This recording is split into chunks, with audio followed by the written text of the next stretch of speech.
Inakusahan ni Attorney Harry Roque si dating Senador Antonio Trillanes na ibinenta umano sa China ang Scarborough Shoal.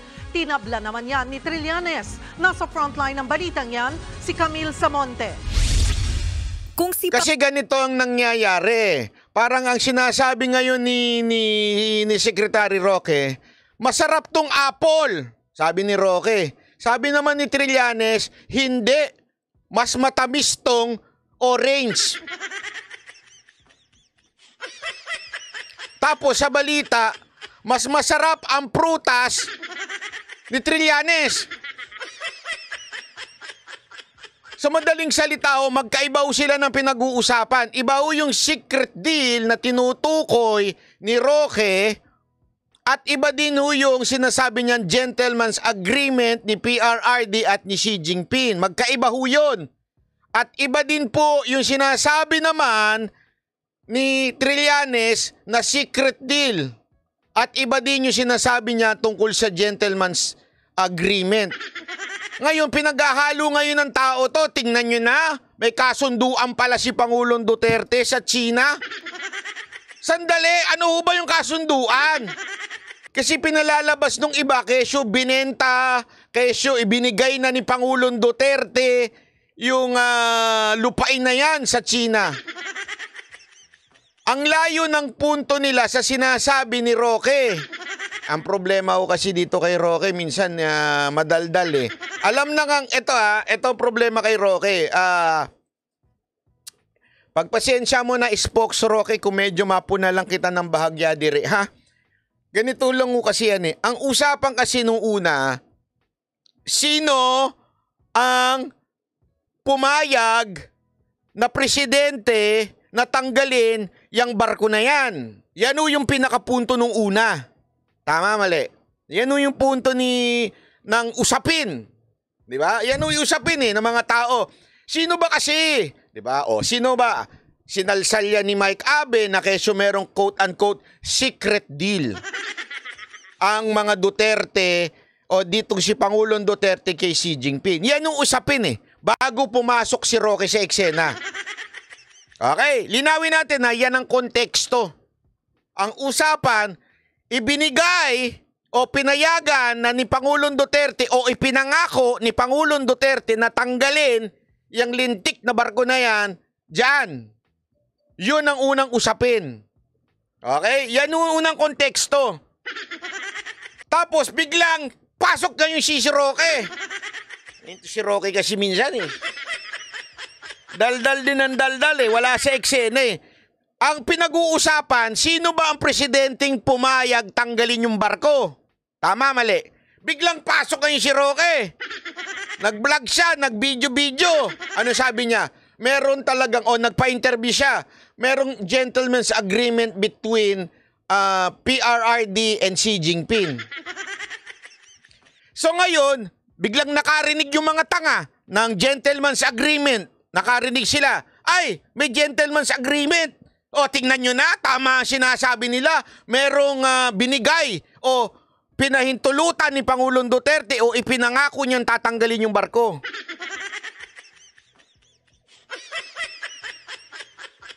Yun na lumalabas. Kasi nga, hindi ko maintindihan bakit kailangan i-bring up ni Roque yung issue ng gentleman's agreement na hindi naman yun ang pinag-uusapan. Naintindihan natin? Ang pinag-uusapan po ay yung kung sinong presidente ang pumayag na tanggalin yung barko. Yun ang usapan yun ang trending Yun yung yun yung pinag-uusapan at ibinibintang kay Duterte. Biglang pasok ngayon si Roque. Ano sabi ni Roque?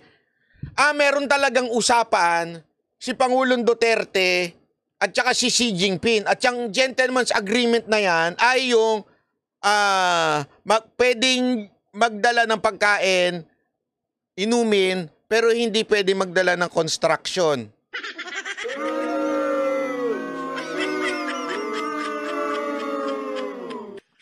Naintindihan natin?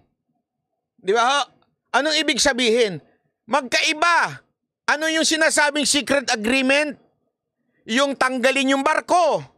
Yun yung binibintang nila kay Duterte. Ano yung sinabi ni Roque? Bawal lang magdala ng construction. So magkaibang magkaiba, magkalayo, ibang-iba. Naintindihan? Magkaiba ho yun. Ang sinasabing binibintang ng mga tanso, etong si Pangulong Duterte daw pinayagan na tanggalin yung barko. Ang sinasabi ni Roque, ang agreement lang ni Duterte at ni Xi Jinping ay payagan yung construction. Magkaibang magkaiba. Pero syempre, pag tanga ka, katulad ka ng mga tanso follower, mga bangag kayo, syempre, pag bangag ka, isa na lang ang tingin mo dun. Tama, mali? Kasi ganun ang mga bangag eh. Pag bangag ka, medyo maliit na yung kukote mo. Gayaan na lang, oh. Gayaan na lang siya. So, ang tingin mo doon sa dalawang yun, magkapareho. Parang halimbawa, ano to? Masarap tong apple ko, sabi ni Roque. Ganito pala, ganito. Mas magandang halimbawa ito. Sabi ni Trillanes, sino ba ang kumain ng star apple ko? Nagalit ngayon yung mga kaibigan niya, mga tanga. Sabi niya, oo nga, sino ba nagnakaw ng star apple ni Trillanes? O di, ganun sila. Sabay, eto, pasok ngayon si Roque, medyo bida-bida. Ang sarap naman itong apple ko. Nakuha ko lang ito dyan sa lamesa, itong apple ko. Siyempre, yung mga tatanga-tangang tanso at bangag, sabi nila, tingnan nyo na, si Roque ang kumuha nung star apple ni Trillanes. Tanga nga eh. Iniisip nila magkapareho yung star apple sa apple. Tama, mali? So ganun din yung pinag-uusapan.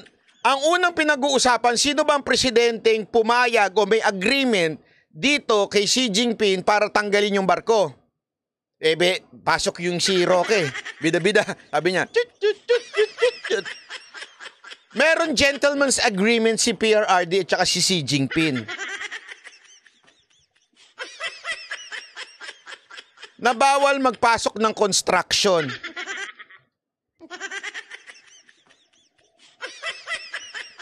Naintindihan nyo na.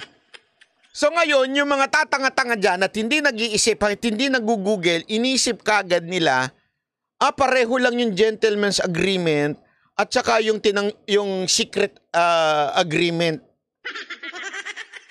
Tama, mali?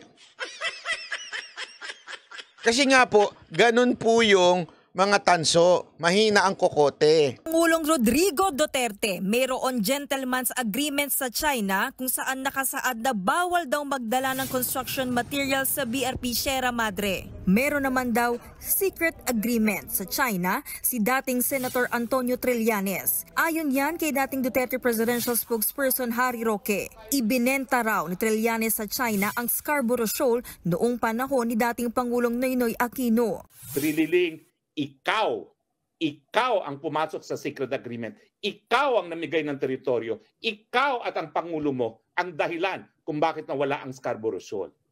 Bakit mo sasabihin na nagkaroon ng secret agreement ang Presidente Duterte? Walang teritoryong nawala sa Pilipinas ng panahon ni Presidente Duterte. Yun ang punto dito. Isang tamang punto ni Roque, dito siya tumama. Hindi ko nga maintindihan kung bakit binring up na pa ni Spokes Roque yung tungkol doon sa gentleman's agreement. Maybe we can ask him.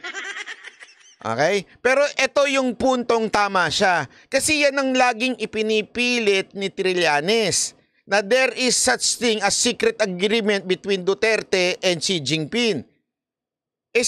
Tama nga naman sinabi ni Roque, kailan ba nawalan ng isla tayo? Nung panahon ba ni Duterte o panahon ninyo ni Pinoy? Which is totoo. Nawala yun, yung Scarborough Shoal nung panahon ni Pinoy. Di ba? Bigla tayong umatras dyan.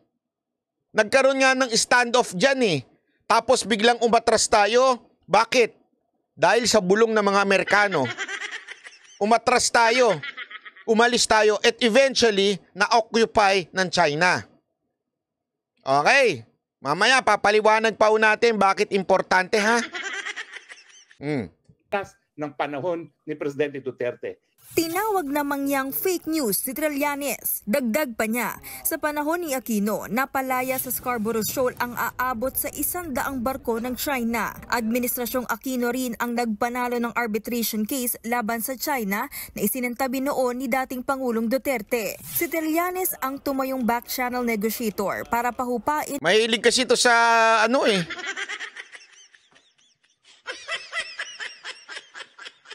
Sa talikuran, ito si ano eh, binaback channel talaga eh. Ang tensyon sa Scarborough. Sa bagay, diba, ano ang laging tinatawag sa kanya? Aw Trillanes, diba? O sabihin, dog. Alam mo naman ng mga aso, mahilig sa talikuran. Noong 2012. Kung ano man ang ini-insinuate ng mga Duterte na binenta ko raw ang Scarborough, maliwanag na fake news po ito. My mission was to de-escalate o pahupay ng tensyon at mabawasan. Okay, sabihin mo ng totoo yung mission mo to de-escalate yung tensyon. Ano nangyari? Ano resulta? Hindi, totoo. Simple as that. Sabi mo, ano ang purpose mo sa pabalik-balik doon sa China para de-escalate? Ang tanong, doon sa ginawa mong yon, ano resulta? Nawala yung Scarborough. Di ba? So, sino ngayon ang mas may possibility na kaninong panahon na ibenta yung Scarborough? Possibility lang ha. Wag na ho nating sabihin kung ito'y totoo o hindi dahil wala naman pong aamin dyan. Di ba ho? Pareho sasabihin mo hindi totoo yan. Oh. Sige, sabihin mo nang hindi totoo yan. Pero ang tanong, kailang panahon na wala yung Scarborough Shoal sa atin? Di ba panahon ni Pinoy na ikaw yung negosyador noon? Oh, tama yan. Yan yung tinanong ni Enrile tapos nag-walk out siya. Feeling niya kasi magaling siya eh. Feeling niya back up niya si Pinoy. Oh, hindi nga siya kinuhang vice president eh. Running mate noon ni di ba? Kinuha ba yan? Hindi, si Leni Robredo kinuha eh. O bakit kaya? Oh. Wasan ang mga Chinese ships in Scarborough Shoal. Hindi po covered at hindi pinag-usapan ang issue ng sovereignty kasi maliwanag na atin ang Scarborough Shoal. Eto, dito na naman tayo nalilihis. Ipapaliwanag po natin ito ha. Ipapaliwanag na maigi. Actually, mga 10,000 times na natin itong pinaliwanag. Hindi ko maintindihan bakit hindi magets ng mga tao ito eh. Supreme Court Justice Antonio Carpio sa mga nagpanalo sa arbitration case ng Pilipinas laban sa... Eto, tandaan natin, maraming terminolohiya na ginagamit na mali-mali na. Eto kasi sinasabi dito na ipanalo yung arbiter case. Okay?